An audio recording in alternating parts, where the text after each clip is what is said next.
الحمد لله الحمد لله حمد الشاكرين والصلاة والسلام على سيدنا ومولانا محمد طب القلوب ودوائها وعافية الأبدان وشفائها ونور الأبصار وضيائها صلاة المحبين المتبعين وعلى آله وصحبه ومن تبعه بإحسان إلى يوم الدين أما بعد فأعوذ بالله من الشيطان الرجيم بسم الله الرحمن الرحيم إن الله وملائكته يصلون على النبي يا أيها الذين آمنوا صلوا عليه وسلموا تسليما اللهم صل على سيدنا ومولانا محمد معدن الجود والكرم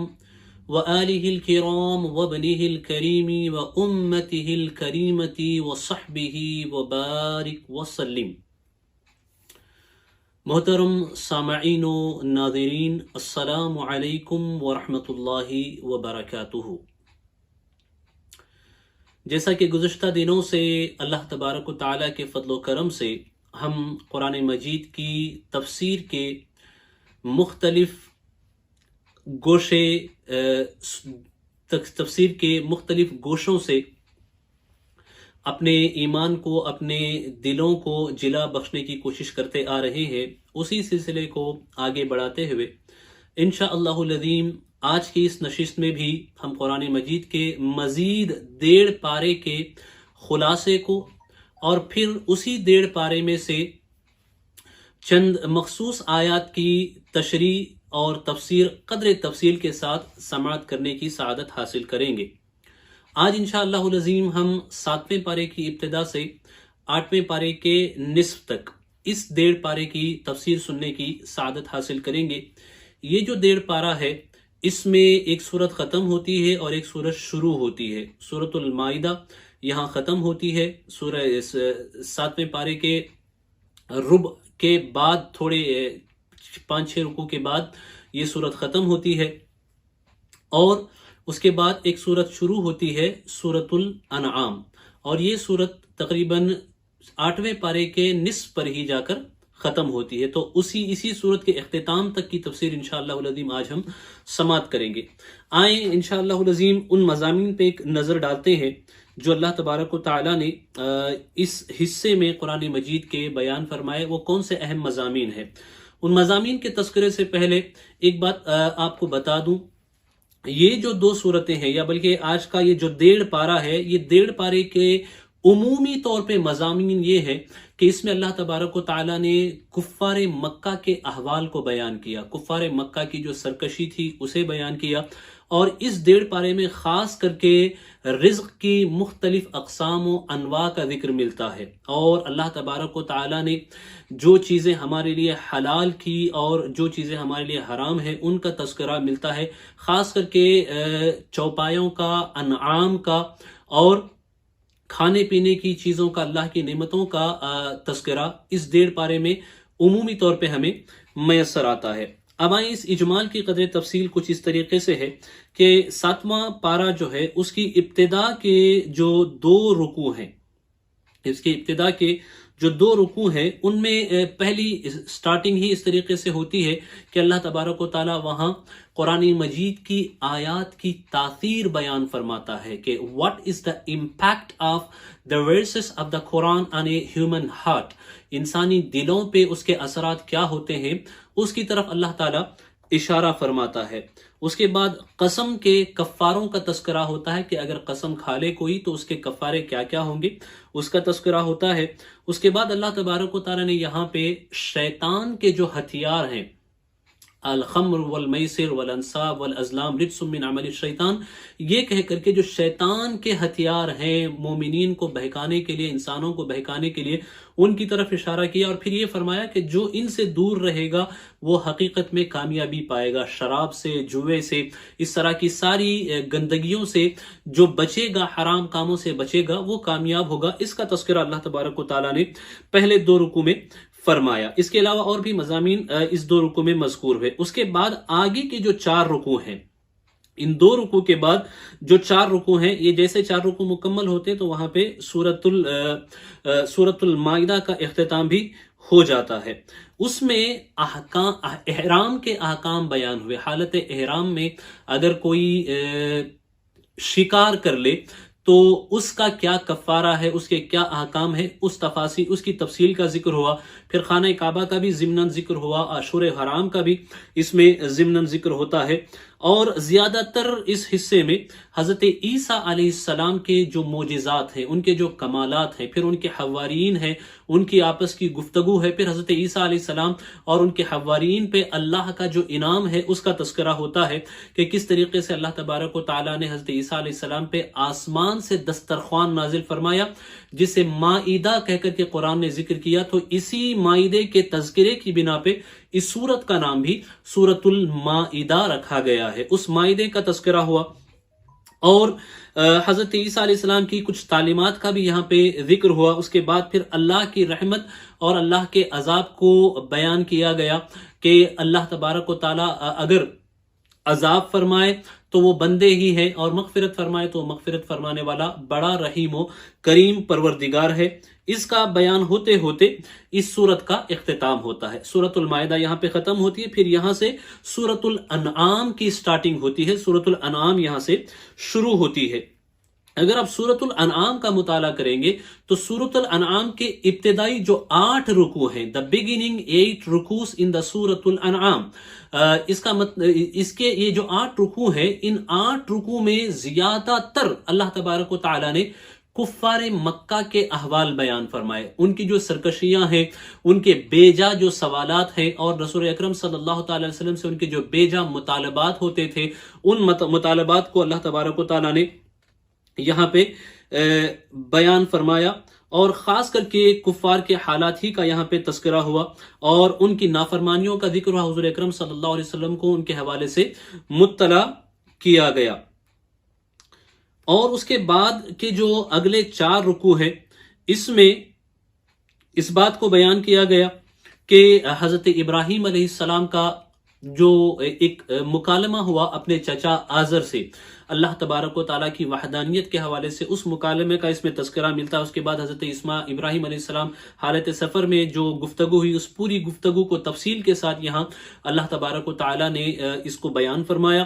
اس کے بعد ان کی جو اپنی قوم کے لوگوں سے حجت ہوئی اللہ تعالیٰ کی وحدانیت کے حوالے سے، آپ کے جو دلائل ہیں ان دلائل کی طرف بھی یہاں پہ اشارہ ہوا۔ اس کے بعد انبیاء سابقین حضرت نوح علیہ السلام، پھر انبیاء بنی اسرائیل کا تذکرہ ہوا، خاص کر کے انبیاء کے ناموں کا ذکر لے کر کے یہاں پہ بیان کیا گیا۔ اور اس کے علاوہ دوسروں کے جو معبود ہیں، قرآن مجید نے یہاں ایک قاعدہ اصول ہمیں بتایا کہ اگر تم اللہ کی عبادت کرتے ہو تو یہ بہت اچھی بات ہے، لیکن تم دوسروں کے معبودوں کو برا بھلا مت کہو، کیونکہ تم اگر ایسا کرو گے تو وہ بھی تمہارے معبودوں کو برا بھلا کہیں گے۔ ایک زرین اصول، ایک گولڈن رول قرآن مجید نے ہمیں یہاں پہ عطا فرمایا۔ اس کے بعد مشرکین کی کچھ صفات کا تذکرہ ہے، مشرکین کی جو عادتیں ہیں ان عادتوں کا تذکرہ، ان کا تذکرہ ہوتے ہوتے 7واں پارہ یہاں پر مکمل ہوتا ہے۔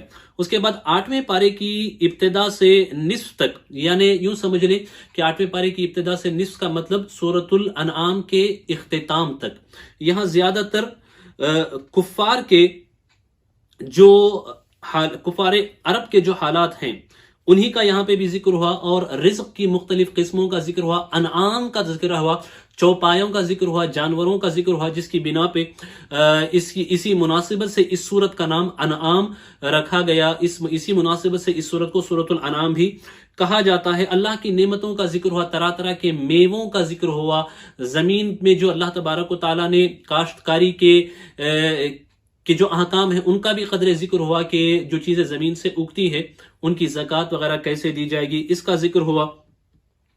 اس کے بعد آخر میں قربانی کی جو اصل روح ہے، یہاں حضرت ابراہیم علیہ السلام کی کا تذکرہ ہوا، پھر اس عظیم دعا کا ذکر ہوا، انی وجہت وجہی للذی فطر السماوات والارض، اس کا ذکر ہوا. اس کے بعد پھر وہ جو قربانی کی اسپرٹ ہے، دا اسپرٹ آف سیکریفائس، کہ whatever we do it for the sake of اللہ سبحانہ و تعالیٰ، just for the sake of اللہ سبحانہ و تعالیٰ، کہ جو بھی ہم کریں وہ اللہ کی رضا کے لیے کریں، یہ قربانی کی اصل ہے. پھر یہ بیان ہوا قل ان صلاتی و نسکی و محیایا و مماتی للہ رب العالمین. اس آیت پاک کا تذکرہ ہوا کہ ہماری زندگی، ہماری نمازیں، ہماری حیات، ہماری قربانیاں، یہ سب کچھ جو بھی ہے یہ اللہ تبارک و تعالیٰ کے لیے ہی ہے، اور ایسا ہی ہونا چاہیے. مومنین کی یہی عادتیں ہیں، مومنین کی یہی خصوصیات ہیں.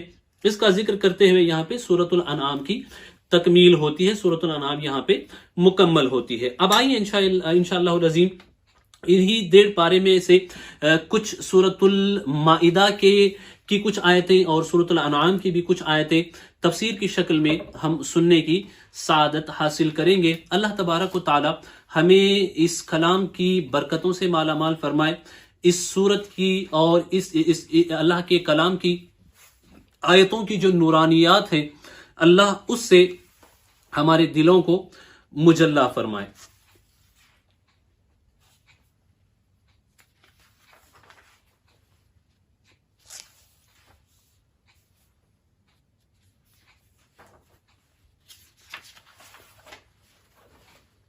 ارشاد ہوتا ہے اللہ تبارک و تعالیٰ کی طرف سے، بڑی پیاری آیات ہیں اور بڑی ہی مفید آیات ہیں جن کا یہاں پہ ذکر ہوا، جس سے 7ویں پارے کی ابتدا ہوتی ہے. اس میں بہت سارے ایسے اصول پوشیدہ ہیں ان آیات میں کہ اگر ہم اس کو اپنائیں تو انشاءاللہ العظیم یہ ہمارے لیے بہت ہی کارآمد ہوں گے، بہت ہی بینیفیشل ہوں گے. ارشاد ہوتا ہے وَإِذَا سَمِعُوا مَا أُنزِلَ إِلَى الرَّسُولِ تَرَى أَعْيُنَهُمْ تَفِيضُ مِنَ الدَّمْعِ مِمَّا عَرَفُوا مِنَ الْحَقِّ. اور جب سنتے ہیں وہ جو رسول کی طرف اترا، یعنی قرآن مجید کی آیات کو جب وہ لوگ سنتے ہیں تو ان کی آنکھیں دیکھو کہ آنسوؤں سے ابل رہی ہیں. ان کی آنکھیں دیکھو کہ آنسوؤں سے ابل رہی، یعنی زار و قطار آنسو ان کی آنکھوں سے بہ رہے ہیں اور لگاتار آنسو ان کی آنکھوں سے بہ پڑتے ہیں. اس لیے کہ وہ حق کو پہچان گئے، اس لیے کہ وہ حق کو پہچان گئے. یقولون ربنا آمنا فاکتبنا مع الشاہدین، کہتے ہیں اے رب ہمارے ہم ایمان لائے تو ہمیں حق کے گواہوں میں لکھ دے، یا اللہ تو ہمیں حق کے گواہوں میں لکھ دے. یہاں دیکھیں یہ جو عظیم آیہ کریمہ ہے، یہ آیہ کریمہ اگرچہ اس کا سبب نزول جو ہے اس ایک مخصوص جماعت کے ساتھ ہے، لیکن قاعدہ یہ ہے کہ العبرۃ بعموم اللفظ لا بخصوص السبب.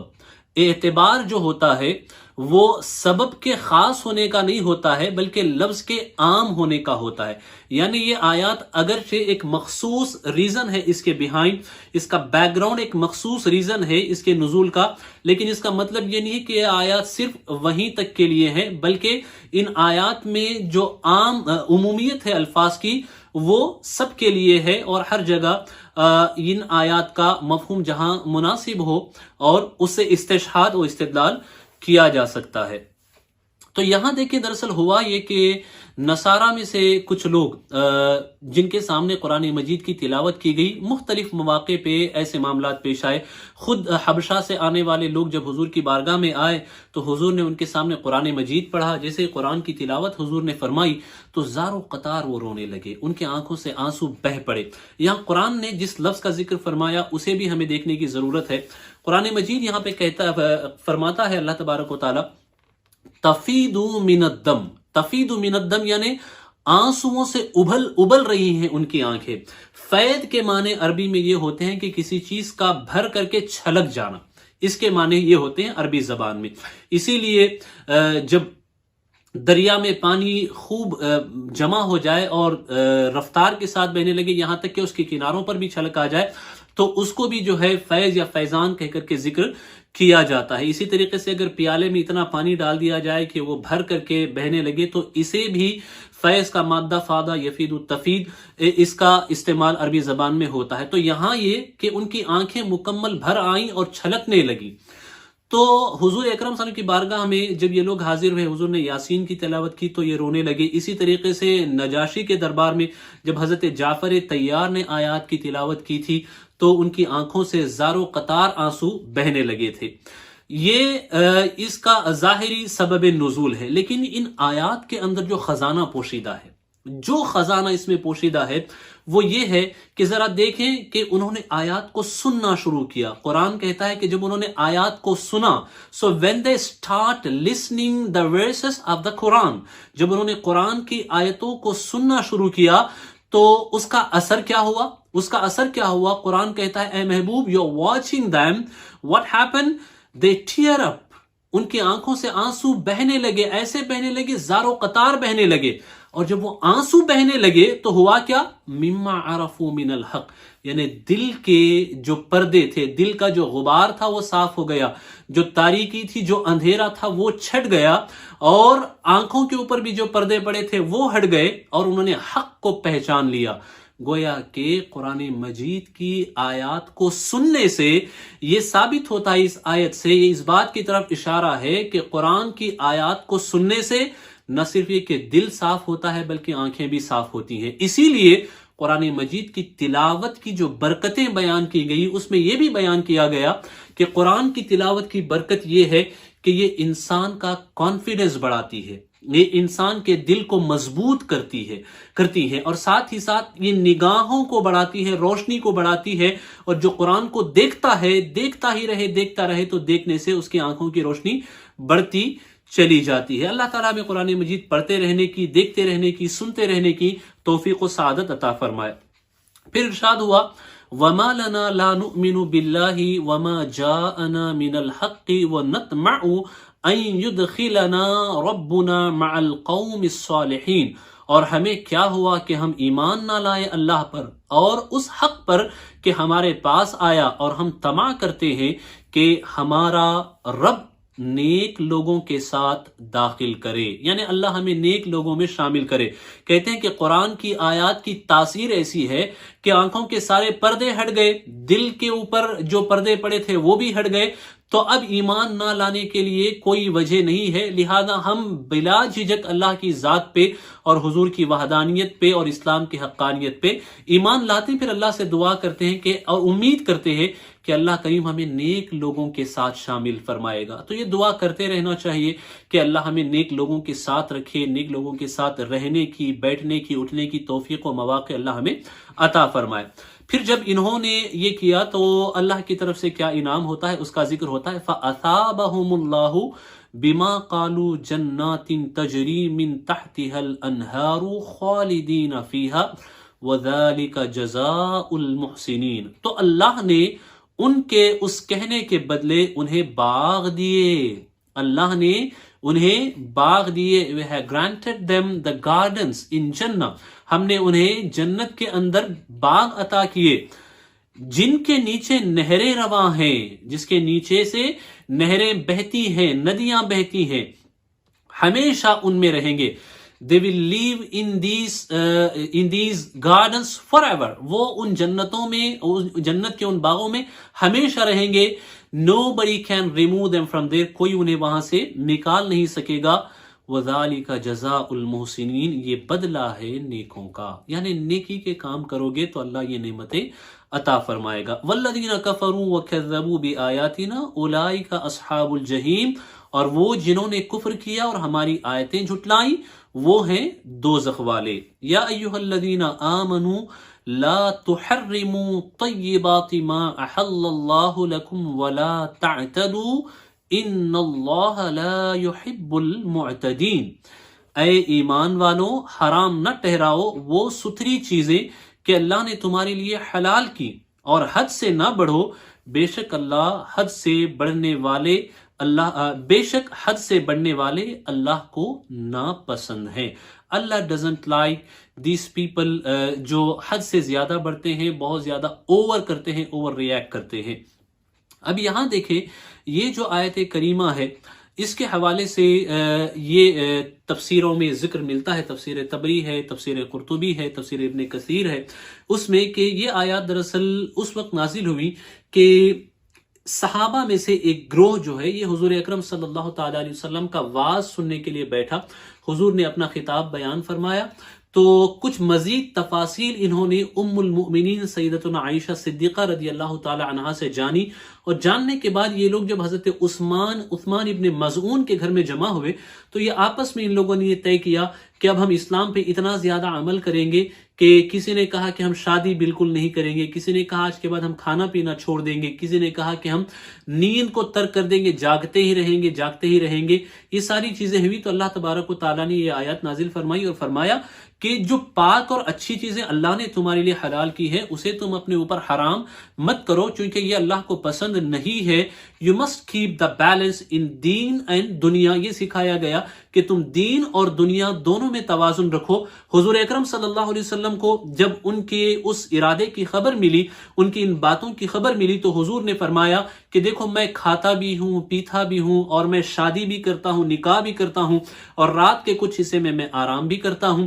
لہذا حضور نے فرمایا کہ جو میری سنت سے بے رغبتی کرے گا وہ مجھ سے نہیں۔ سو اسلام جو ہے ایک ایسا دین ہے جو توازن اور بیلنس کی طرف ہمیں بلاتا ہے کہ ایسا نہیں ہے کہ تم دنیا کو چھوڑ کر کے مکمل ہی دنیا سے بیزار ہو جاؤ، بلکہ جو چیزیں اللہ نے تمہارے لیے جائز اور حلال کی ہیں تم اس سے استفادہ کرو، فائدہ اٹھاؤ، اور جو حرام و ناجائز ہیں ان سے بچو۔ لہذا ارشاد ہوا وَكُلُوا مِمَّا رَزَقَكُمُ اللَّهُ حَلَالًا طَيِّبًا، اور کھاؤ جو کچھ تمہیں اللہ نے روزی دی حلال پاکیزہ، وَاتَّقُوا اللَّهَ الَّذِي أَنْتُمْ بِهِ مُؤْمِنُونَ، اور ڈرو اللہ سے جس پر تمہیں ایمان ہے، جس رب پہ ایمان رکھتے ہو اس سے ڈرتے رہو۔ اب آئیے انشاءاللہ العظیم ایک دوسرے حصے کی طرف منتقل ہوتے ہیں اور وہاں سے بھی کچھ آیات ہم سماعت کرتے ہیں اور اس کی تفسیر سن کے اپنے علم میں اضافے کی انشاءاللہ العظیم ہم سعادت حاصل کرتے ہیں۔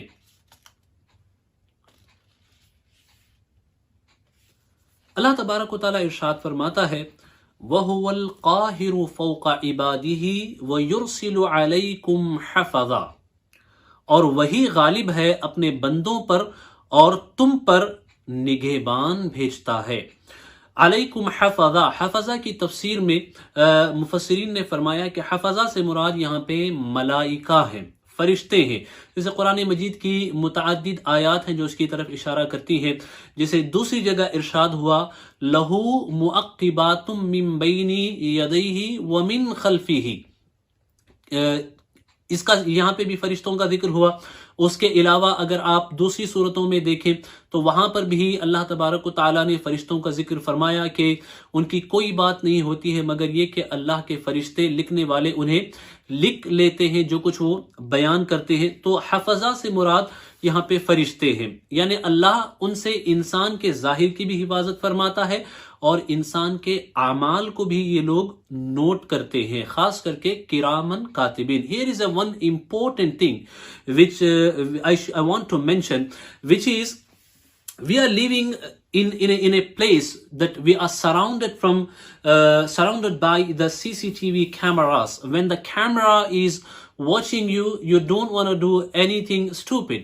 کہ کیمرہ ہمیں دیکھتا ہے، کیمرے کے اندر ہم ہوتے ہیں تو ہم کوئی ایسی چیز نہیں کرنا چاہتے جو خواہ لوگوں کی نگاہ میں آئے یا نظر میں آئے، تو ہم اسے دیکھنے اور کرنے سے بچتے ہیں۔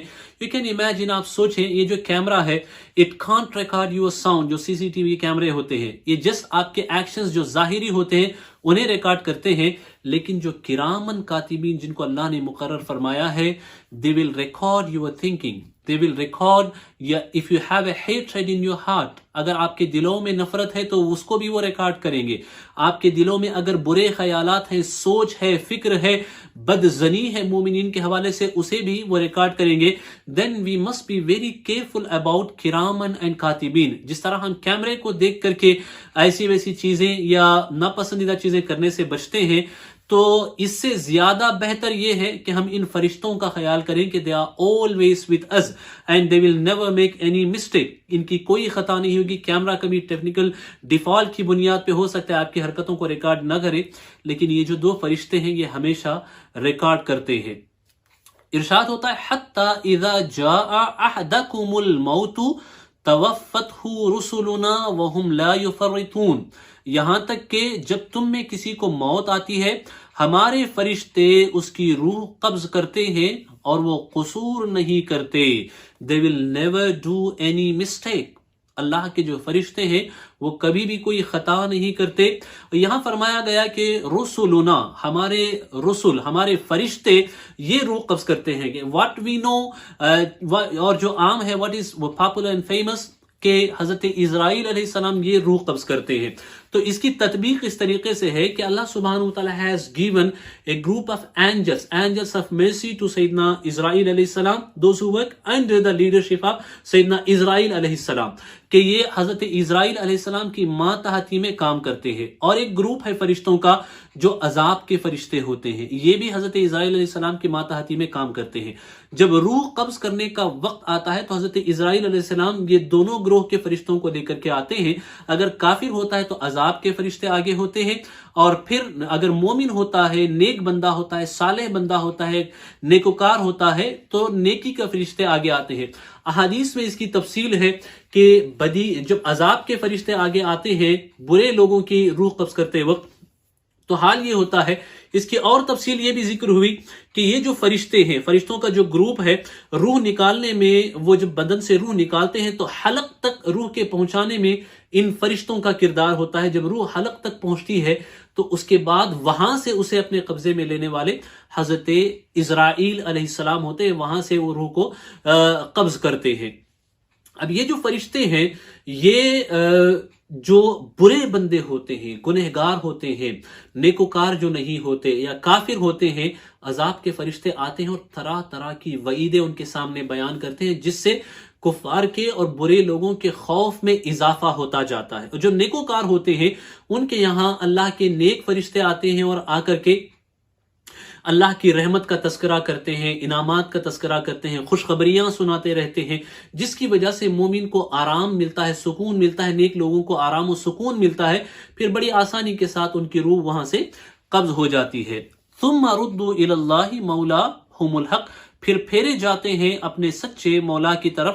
الا لہ الحکم وہو اسرع الحاسبین, سنتا ہے اسی کا حکم ہے, سنتا ہے اسی کا حکم ہے, اور وہ سب سے جلد حساب کرنے والا ہے. یعنی اللہ کا جو حساب ہے سب سے جلد ہے. اس کی وجہ یہ ہے اللہ ڈزنٹ نیڈ ٹو تھنک, اللہ کو کوئی چیز سوچنے کی, وچار کرنے کی, فکر کرنے کی ضرورت اسے پیش نہیں آتی ہے, شمار کرنے کی, کاؤنٹ کرنے کی اللہ کو کوئی حاجت و ضرورت نہیں ہوتی ہے. لہذا اللہ کا حساب بہت تیز حساب ہوتا ہے.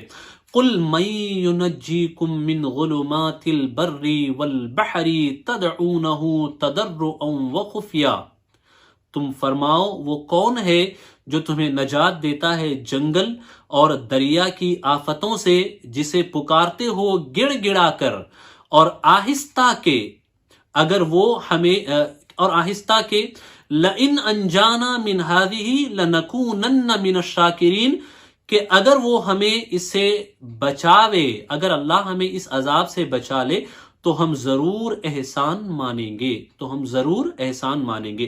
اگرچہ ان آیات کا سبب نزول اس کی تخصیص کفار کی طرف ہے, لیکن عمومیت لفظ یہ سب کے لیے ہے جہاں ہماری ناشکری ہے.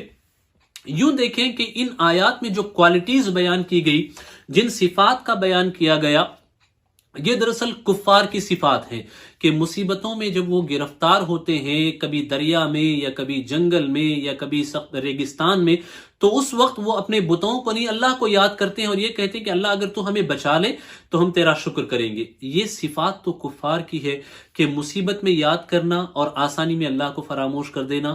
لیکن افسوس صد افسوس کہ آج یہ صفات مومنین کے اندر سرایت کر گئی ہیں. مسلمانوں کا حال بھی اس سے مختلف نہیں ہے, کیونکہ مصیبت جب آتی ہے تو اللہ یاد آتا ہے, پریشانی جب آتی ہے تو اللہ یاد آتا ہے, مصیبت میں جب گرفتار ہوتے ہیں تو اللہ یاد آتا ہے, اور جیسے ہی اس مصیبت سے چھٹکارا ملا، جیسے اس مصیبت سے نجات حاصل ہوئی، تو اس کے بعد اللہ کو بھول جاتے ہیں، ناشکری زبان پہ جاری ہو جاتی ہے، نافرمانی معمول بن جاتی ہے، اور اللہ کی معصیت میں انسان گرفتار ہو جاتا ہے۔ یہی وجہ ہے کہ قرآن نے ایک دوسری جگہ فرمایا کہ اللہ کے بندوں میں بہت کم ہے، قلیلا من عبادی الشکور، میرا بہت شکر کرنے والے جو بندے ہیں ان کی تعداد بہت کم ہے، اور ناشکری کرنے والوں کی تعداد کافی زیادہ ہے۔ Here, if you can imagine, then imagine in all these critical situation, in all these difficult situation, who will help you? Who will help you? That Allah only alone will help you in this situation. Allah says, قُلِ اللَّهُ يُنَجِّيكُم مِّنْهَا وَمِن كُلِّ كَرْبٍ ثُمَّ أَنْتُمْ تُشْرِكُونَ، تم فرماؤ اللہ تمہیں نجات دیتا ہے، ہر طرح کی اس مصیبت میں، پریشانی میں اللہ ہی تمہیں نجات دیتا ہے۔ قُلِ اللَّهُ يُنَجِّيكُم مِّنْهَا وَمِن كُلِّ كَرْبٍ ثُمَّ أَنْتُمْ تُشْرِكُونَ، تم فرماؤ اللہ تمہیں نجات دیتا ہے اس سے اور ہر بے چینی سے، پھر تم اللہ کے ساتھ دوسروں کو شریک ٹھہراتے ہو۔ So the critical situation by which we are going through nowadays، جس سے ہم لوگ گزر رہے ہیں، یہ کورونا کا ٹائم ہے جہاں پر لوگ سب کے سب مختلف مذاہب کے لوگ اور مسلمان بھی مختلف پریشانیوں کا شکار ہیں، خاص کر کے ہندوستانی مسلمان جہاں اس عظیم مصیبت کا سامنا کر رہے ہیں، وہیں پر انہیں ظالم میڈیا کے ظالمانہ رویے کا بھی سامنا کرنا پڑ رہا ہے، اور اس ظالم میڈیا کی ناانصافی کا بھی سامنا کرنا پڑ رہا ہے کہ مصیبت کی اس گھڑی میں جہاں ہر کوئی اس مصیبت سے لڑنے کی بات کر رہا ہے، ایسے موقع پہ یہ ہندوستانی بکاؤ میڈیا، یہ میڈیا اس کو بھی ہندو مسلم کرنے میں لگا ہوا ہے، اس کو بھی ذات پات اور مذہب کے نام پہ بانٹنے میں لگا ہوا ہے۔ مسلمانوں اچھے طریقے سے یاد رکھو، یہ سب سبق ہے تمہارے لیے، یہ سب تمہارے لیے سبق ہے، کیونکہ اگر تم ان سے امید لگا کر کے بیٹھو گے کہ یہ تمہارے حق کی بات کریں گے تو یہ تمہاری بے وقوفی ہے، یہ کبھی بھی تمہارے حق کی بات نہیں کریں گے۔ اگر تمہیں تمہارا حق منوانا ہے، حاصل کرنا ہے، تو تمہیں خود محنت کرنی ہوگی، نوجوانوں کو خود کھڑے ہونا ہوگا، قوم کے سرمایہ داروں کو خود کھڑے ہونا ہوگا، اور مسلمانوں کے حوالے سے اداروں کا قیام ہو، انسٹیٹیوٹس کا قیام ہو، سکولز کا قیام ہو، اور پھر میڈیا ہاؤسز کا قیام ہو۔ ان سب کے لیے مسلمانوں کو خود آگے بڑھنا ہوگا۔ ہم کبھی بھی دوسروں کے کندھوں پہ بھروسہ کر کے نہیں چل سکتے، ہمیں ہمارا بوجھ خود اپنے کندھوں پہ اٹھانے کے قابل ہونا ہوگا۔ اس کے لیے دیکھیں، اس کریٹیکل سچویشن میں قرآن کی آیات ہماری رہنمائی کرتی ہے کہ حالات چاہے کتنے ہی برے کیوں نہ ہو، حالات چاہے کتنے ہی برے کیوں نہ ہو، اگر تم اللہ سے مانگ لو، اگر تم اللہ کی بارگاہ میں گڑ گڑا لو، اگر تم چند قطرے اللہ کی بارگاہ میں بہا لو، تو اس کے کتنے فائدے ہیں۔ اس کے ظاہری فائدے تو میں آپ کو بتاتا ہوں کہ اگر کوئی بندہ اللہ کی بارگاہ میں روتا ہے تو کیا ملتا ہے اسے؟ سب سے بڑا فائدہ جو اسے حاصل ہوتا ہے وہ یہ کہ اس کے دل کو سکون و اطمینان کی دولت میسر آتی ہے۔ The tranquility, the heart will be filled with the tranquility if you are crying, if you are tearing up in the way of Allah subhanahu wa ta'ala, from the fear of Allah subhanahu wa ta'ala. اگر تم اللہ کے خوف سے رو رہے ہو تو دل اطمینان و سکون کا گہوارہ بن جائے گا، دل کا بوجھ ہلکا ہو جائے گا، اور ساتھ ہی ساتھ it will strengthen your connection from Allah subhanahu wa ta'ala. یہ تمہارے تعلق کو اللہ سے مضبوط کر دے گا، اور جو اللہ کی بارگاہ میں روتے ہیں وہ اللہ کو بہت پسند ہے یہ عمل، اور اللہ ایسے بندوں کو بہت پسند فرماتا ہے جو اللہ کی بارگاہ میں روتے ہیں۔ تو رات کے کسی حصے میں when nobody is watching you, then nobody is noticing you, just go and sit down anywhere in your home singly and ask Allah subhanahu wa ta'ala whatever you want.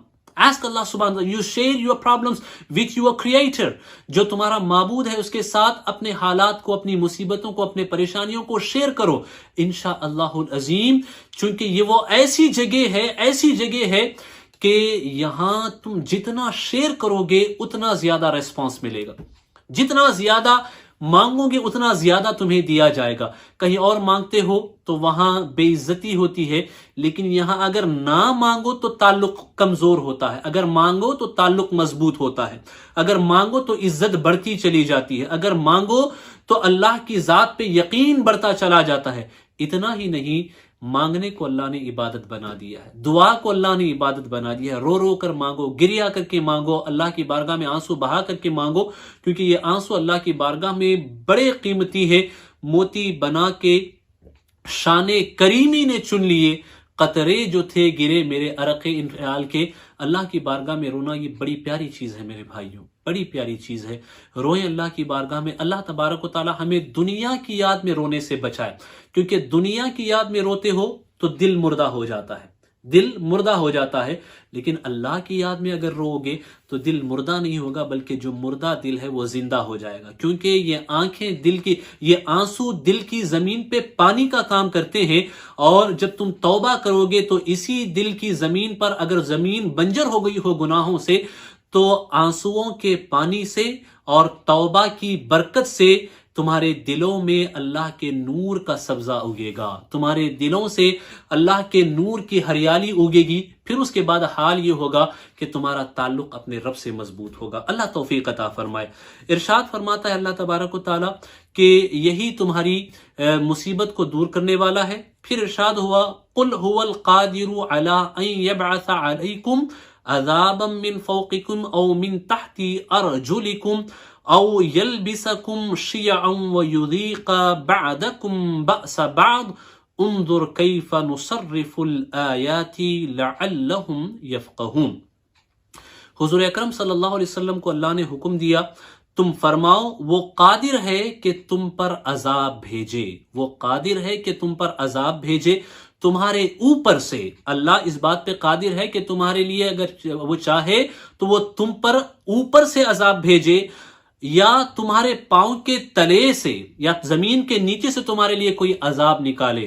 The situation of corona، اس کو اپنے ذہن میں رکھیں کہ اللہ اگر چاہے تو اوپر سے بھی عذاب نازل کر سکتا ہے، زمین سے بھی عذاب کو اللہ نکال سکتا ہے، یا تمہیں بھڑا دے مختلف گروہ کر کے اور ایک کو دوسرے کی سختی چکھائے۔ دیکھو ہم کیوں کر طرح طرح سے آیتیں بیان کرتے ہیں کہ کہیں ان کو سمجھ ہو۔ میرے پیارے آقا صلاۃ التسلیم کے پیارے دیوانوں، ذرا دیکھیں کہ اللہ کا عذاب کس وقت آتا ہے؟ جب نافرمانیاں حد سے بڑھنے لگتی ہیں، جب گناہ حد سے بڑھنے لگتا ہے، جب ظلم کا اضافہ ہوتا ہے، اس وقت اللہ تبارک و تعالیٰ کا عذاب نازل ہوتا ہے۔ یہاں میں کچھ احادیث آپ کے سامنے ذکر کرنا چاہوں گا کہ جب یہ آیات نازل ہوئی، جب یہ آیات نازل ہوئی، بخاری شریف کی حدیث ہے، مسلم شریف کی حدیث ہے کہ جب یہ آیات نازل ہوئی تو حضور اکرم صلی اللہ علیہ وسلم نے فرمایا کہ میں اللہ کی پناہ چاہتا ہوں، میں اللہ سے پناہ مانگتا ہوں۔ جب یہ ذکر ہوا کہ اللہ چاہے تو اوپر سے عذاب نازل کرے، پھر جب یہ ہوا کہ نیچے سے بھی اللہ چاہے تو عذاب نازل کر سکتا ہے، عذاب نکال سکتا ہے، حضور نے فرمایا میں اس سے بھی اللہ کی پناہ چاہتا ہوں۔ اور اس کے بعد کا جو ذکر ہوا حضور نے اس پہ بھی کہا، اس کا ذکر ہوا تو پھر اس پر حضور نے فرمایا، بعض روایت میں احون کا ذکر آتا ہے اور بعض میں ایسر کا ذکر آتا ہے، یہ تو آسان ہے، یہ تو بہت آسان ہے اللہ تبارک و تعالیٰ کے، یہ بہت آسان ہے، اس کا حضور نے ذکر فرمایا۔ حدیث پاک دراصل اس طریقے سے ہے کہ حضور اکرم صلی اللہ تعالیٰ علیہ وسلم نے اللہ تبارک و تعالیٰ کی بارگاہ میں دعا کی۔ یہ طبرانی میں، نسائی میں، بخاری، مسلم میں مختلف الفاظ کے ساتھ یہ احادیث وارد ہیں، جس کا مفہوم کچھ اس طریقے سے بنتا ہے۔ حضور اکرم صلی اللہ علیہ وسلم نے بنی معاویہ اس جگہ پہ حضور نے نمازیں عطا فرمائی، حضور نے وہاں پہ صلاۃ الرغبہ ادا فرمائی اور صلاۃ الرحبہ بھی ادا فرمائی، اور ان نمازوں کو ادا کرنے کے بعد حضور نے خوب دعا فرمائی اور اس دعا میں حضور نے گریہ فرمایا۔ یہاں اور ایک بات میں آپ کو بتانا چاہتا ہوں، اگر آپ حضور اکرم صلی اللہ علیہ وسلم کی پوری حیات اٹھا کر کے دیکھو، if you search in the life history of beloved Prophet صلی اللہ تعالی علیہ وسلم, then you will find very few moments where رسول اللہ صلی اللہ علیہ وسلم is laughing، جہاں حضور اکرم صلی اللہ علیہ وسلم ہنس رہے ہیں۔ You will find many moments where رسول اللہ صلی اللہ تعالی علیہ وسلم is smiling، جہاں حضور مسکرا رہے ہیں۔ اس کے بہت سارے نمونے اور مشاہدے آپ کو کتب احادیث اور سیرت میں ملیں گے، لیکن ہنسنے والے کہ حضور اکرم صلی اللہ تعالی علیہ وسلم خوب ہنس رہے ہیں، یہ مواقع آپ کو کم ملیں گے۔ لیکن ان کے مقابلے میں you can find many places, many moments where رسول اللہ صلی اللہ تعالی علیہ وسلم is crying, tearing up، جہاں حضور رو رہے ہیں، حضور گریہ کر رہے ہیں۔ یہ مواقع آپ کو تبسم اور ہنسنے کے مقابلے میں زیادہ ملیں گے۔ اس کی وجہ کیا ہے؟ اس کی وجہ کیا؟ یہی حال آپ صحابہ میں بھی پائیں گے. اس کی وجہ یہ ہے کہ اللہ کی راہ میں رونا جو ہے نا، رونا، اللہ کی راہ میں رونا، یہ سکون و اطمینان کا باعث بنتا ہے. یہ سکون و اطمینان کا باعث بنتا ہے اور اللہ کے قرب کا باعث بنتا ہے. اس کے برمقابل ہنسنا جو ہے یہ اللہ سے انسان کو دور لے جاتا ہے، چونکہ ہنسنے سے دل مردہ ہوتا ہے، ہنسنے سے دل مردہ ہوتا ہے. تو بہرکیف حضور نے صلاۃ الرغبہ اور رہبہ دونوں ادا فرمائی، پھر گریہ فرمایا اور اللہ کی بارگاہ میں 3 دعائیں فرمائی. جب دعا فرما کے حضور آئے تو حضور نے فرمایا کہ میں نے اللہ سے 3 چیزیں مانگی. میں نے اللہ سے 3 چیزیں مانگی. قربان جائیں حضور کی ذات پہ، قربان جائیں حضور کی محبت پہ. میرے آقا فرماتے ہیں کہ میں نے اللہ سے 3 چیزیں مانگی. وہ جو 3 چیزیں ہیں وہ تینوں چیزیں دیکھیں حضور نے اپنے حوالے سے نہیں، حضور نے اپنی امت کے حوالے سے مانگی، اپنی امت کے حوالے سے مانگی. حضور نے اللہ کی بارگاہ میں عرض کیا کہ یا اللہ میری امت پر تو آسمان سے کوئی عذاب نازل مت فرما، کوئی عذاب میری امت پر آسمان سے نازل مت فرما، ایک روایت میں. اور پھر فرمایا کہ یا اللہ میری امت پر پانی کا کوئی عذاب نازل مت فرما کہ ڈوب کر کے میری امت پوری کی پوری ہلاک ہو جائے، یا آسمان کے کسی عذاب کی وجہ سے میری پوری امت ہلاک ہو جائے. اور پھر یہ کہ یا اللہ میری امت پر یا اللہ میری امت کو یا اللہ تبارک و تعالی آپسی قتل و غارت گیری سے تو محفوظ فرما. تو حضور اکرم صلی اللہ علیہ وسلم نے جو 2 دعائیں کی تھی اس کے حوالے سے اللہ تعالیٰ نے فرمایا کہ محبوب ہم نے آپ کی دونوں دعاؤں کو قبول فرمایا. البتہ یہ جو تیسری دعا ہے اس دعا کے حوالے سے یہ ہوا کہ یہ اللہ تبارک و تعالیٰ نے اس کا فیصلہ بہت پہلے فرما دیا ہے، نہیں ہوگا. اس کی تشریح دراصل ایک دوسری اور حدیث سے ہوتی ہے کہ ایک دوسری دعا میں حضور نے اللہ کی بارگاہ میں دعا فرمائی تھی کہ یا اللہ میری امت پہ کوئی ایسا خارجی عدو یا دشمن اینیمی مقرر نہ فرما جو میری پوری امت کو ہلاک کر دے. تو اللہ نے اس دعا کو قبول فرما لیا کہ کوئی باہری دشمن جو ہے مسلط نہیں ہوگا، البتہ قوم مسلم کو، آپ کی امت کو آپسی دشمنی سے نقصان پہنچے گا. تو آپ دیکھ رہے ہیں کہ what is happening nowadays in Iraq, what is happening nowadays in Syria, what is happening nowadays in Yemen. Thousands of Muslims, they are killing each other. وہ ایک دوسرے کو قتل کر رہے ہیں، وہ ایک دوسرے کا خون بہا رہے ہیں. This is the sign of final hour. This is the sign of قیامہ، one of the signs of قیامہ. یہ قیامت کی علامتوں میں سے اور آخر زمان کی نشانیوں میں سے ہے کہ مسلمان کا خون بہا رہا ہے اور قتل عام کر رہا ہے. آپ دیکھیں تو یہ پورے کے پورے ملک تباہ ہو گئے. اللہ تبارک و تعالی ہمیں اس طرح کی سوچ و فکر سے بچائے جو مسلمان کو مسلمان سے لڑاتی ہے. اب آئیے انشاءاللہ تیسرے حصے کی طرف ہم منتقل ہوتے ہیں اور سورۃ الانعام کی کچھ آیتیں بھی ہم انشاءاللہ العظیم سماعت کرتے ہیں اور اس سے بھی اپنے دلوں کو مجلہ کرنے کی سعادت ہم حاصل کرتے ہیں. اللہ تبارک و تعالی ارشاد فرماتا ہے وَهُوَ الَّذِي انشأ جنات معروشات وغیر معروشات وغیر معروشات والنخل والزرع مختلفا اکلہ والزیتون والرمان متشابہ وغیر متشابہ. اور وہی ہے جس نے پیدا کیے باغ کچھ زمین پر چھائے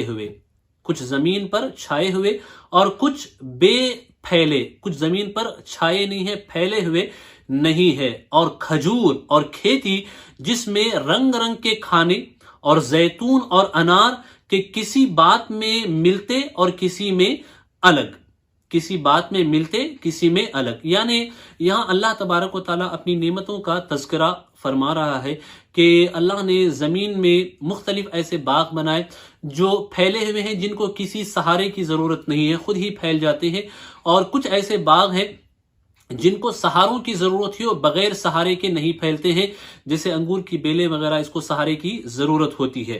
اور پھر یہ کہ ان میں بھی جو ہے الگ الگ ذائقے والے ہیں، اور کھیتی ہے کہ ان کا بھی ذائقہ الگ ہے. کبھی ایسا ہوتا ہے کہ رنگ ایک جیسا ہے لیکن مزہ الگ ہے، اور کبھی ایسا ہوتا ہے کہ مزہ ایک جیسا ہے، رنگ الگ ہے. تو یہ الگ الگ چیزوں میں، الگ الگ باتوں میں ڈیفرنٹ ہے، الگ ہے.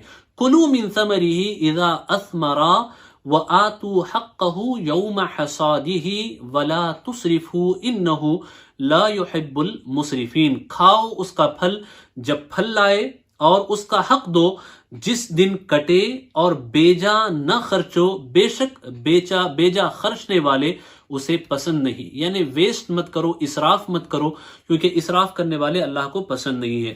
یہاں دراصل ان چیزوں کی زکوٰۃ کا تذکرہ ہو رہا ہے جو زمین سے اگتی ہے، جو زمین سے فصل اگتی ہے، ان کی زکوٰۃ کا تذکرہ ہوتا ہے.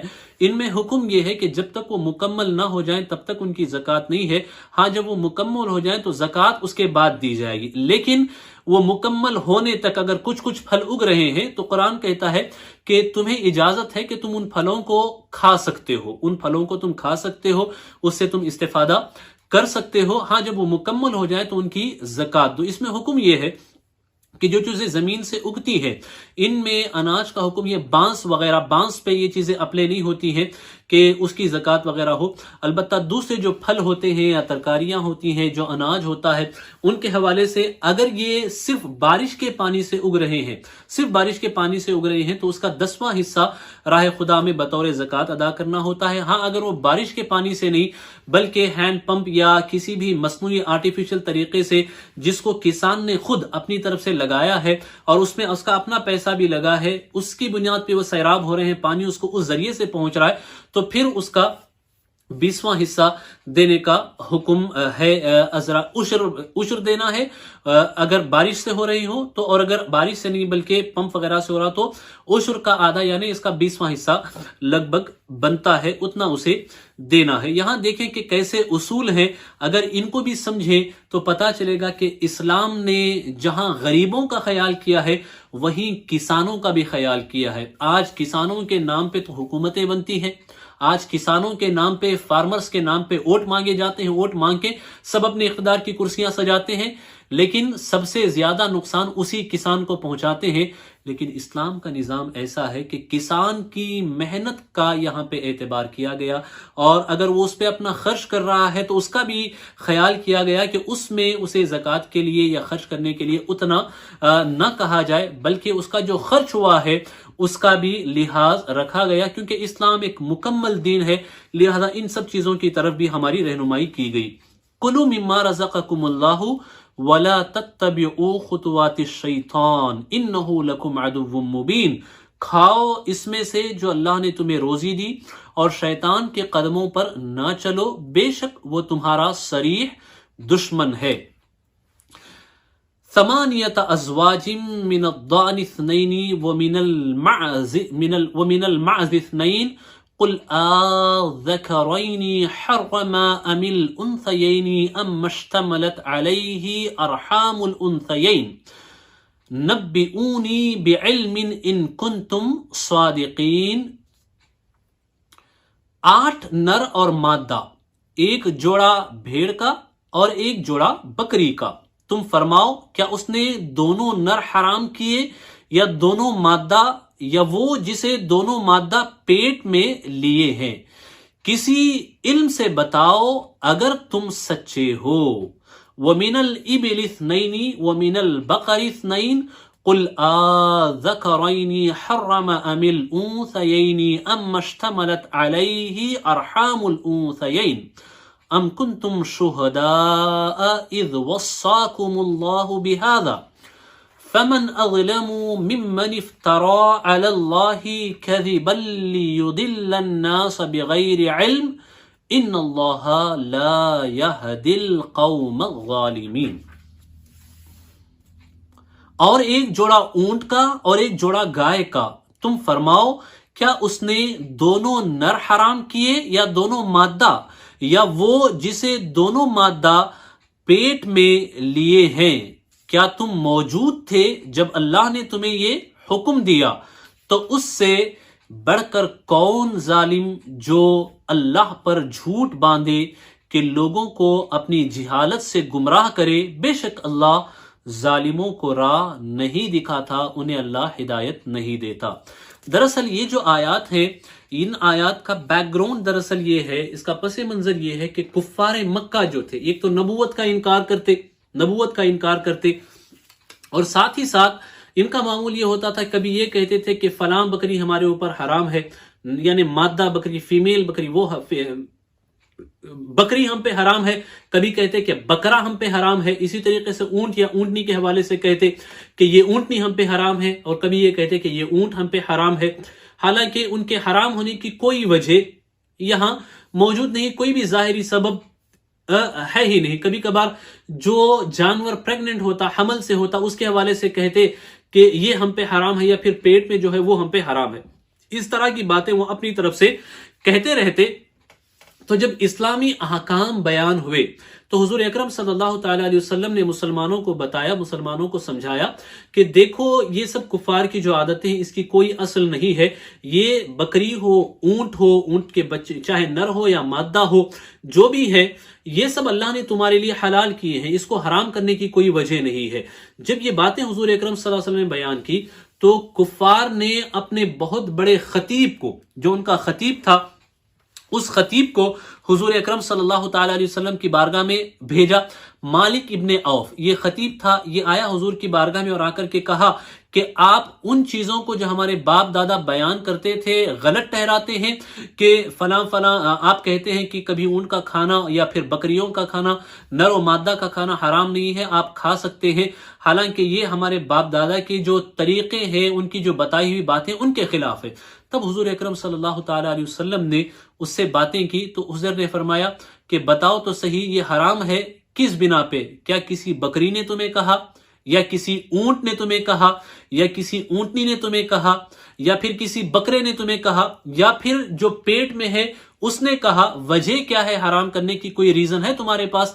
جب حضور نے اس طریقے سے لاجیکلی بات کی، منطقی انداز میں بات کی، تو وہ جو بہت بڑا خطیب تھا، وہ جو اوریٹر تھا کفار کا، ان کا بہت بڑا خطیب مانا جاتا تھا، فصیح اللسان مانا جاتا تھا، جس کو زبان پہ ہولڈ و اختیار تھا، وہ حضور کے سامنے ایک دم لاجواب ہو گیا، ایک دم لاجواب ہو گیا، اور اسے بات کرنے کے لیے کوئی بات بن ہی نہیں پڑی، کیونکہ وہ سوچتا تھا کہ اگر ہم اب کہہ دیں گے کہ بھائی اونٹنی نے کہا ہے تو پھر ساری اونٹنیاں کہیں ایسا نہ ہو کہ ہم کہہ کے پھنس جائیں اور ساری اونٹنیوں کو ہمیں حرام مان کے انہیں چھوڑنا پڑے، بکری کے حوالے سے کہہ دیں تو پھر ساری بکریوں کو ہمیں حرام ماننا پڑے، اونٹوں کو کہہ دیں تو پھر ساری اونٹوں کا کھانا ہی کہیں ہم پہ دشوار نہ ہو جائے۔ اس طریقے سے اس نے سوچ کر کے پھر اس کو جواب دینے کے لیے کوئی جواب نہیں بنا۔ یہ دراصل حضور اکرم صلی اللہ تعالی علیہ وسلم کے قوت بیان کا کمال تھا، انداز گفتگو اور حضور اکرم صلی اللہ علیہ وسلم کی گفتار کا کمال تھا، جس پہ اعلیٰ حضرت فرماتے ہیں تیرے آگے یوں ہیں دبے لچے فصحا عرب کے بڑے بڑے، کوئی جان منہ میں زباں نہیں بلکہ جسم میں جان نہیں۔ بڑے بڑے خطبہ اور بڑے بڑے مقررین اور فصیح اللسان و بلیغ اللسان جب حضور کے سامنے آتے اور حضور کے کلمات کو سنتے تو وہ سن کر کے ان کی زبانوں سے جملے نکلنا بند ہو جاتے، گویا کہ ایسے ہو جاتے، ایسے مبہوت ہو جاتے کہ ان کے بدنوں میں جان ہی نہیں۔ یہ حضور کے کمال بیان کی شان ہے، حضور کے انداز بیان کا یہ کمال ہے۔ تو حضور اکرم صلی اللہ علیہ وسلم نے یہ بیان فرمایا، ان کو سمجھایا، اور پھر یہ کہا کہ یہ سب چیزیں تمہیں پتا کیسے چلی؟ تم تو نبوت کا انکار کرتے ہو، تو اس کا علم تمہیں کیسے حاصل ہوا؟ یہاں نبوت کی بھی ایک دلیل حضور اکرم صلی اللہ علیہ وسلم نے ان کو دی کہ ہم یہ اس لیے بیان کر رہے ہیں کہ کیونکہ ہمیں اللہ نے بتایا، اور اللہ صرف اپنے نبیوں تک یا تو وحی کے ذریعے یا براہ راست احکام نازل فرماتا ہے۔ یہ نبوت کا خاصہ ہے، وحی جس کے پاس آتی ہے یہ نبوت کا خاصہ ہے، لہذا نبوت کی دلیل ہے جس سے اللہ نے ہمیں بتایا، ہمیں علم ہوا۔ تمہارے پاس تو ایسا کوئی سورس و ذریعہ نہیں کیونکہ تم نبوت کا انکار کرتے ہو۔ اللہ تبارک و تعالی ہمیں قرآن مجید کو سننے، سیکھنے، پڑھتے رہنے اور اس سے محظوظ ہونے، اس سے برکتیں حاصل کرنے اور اس سے رہنمائی و ہدایت حاصل کرنے کی توفیق عطا فرمائے۔ انشاءاللہ العظیم کل کچھ نئے مضامین لے کر کے اگلے 1.5 پارے کی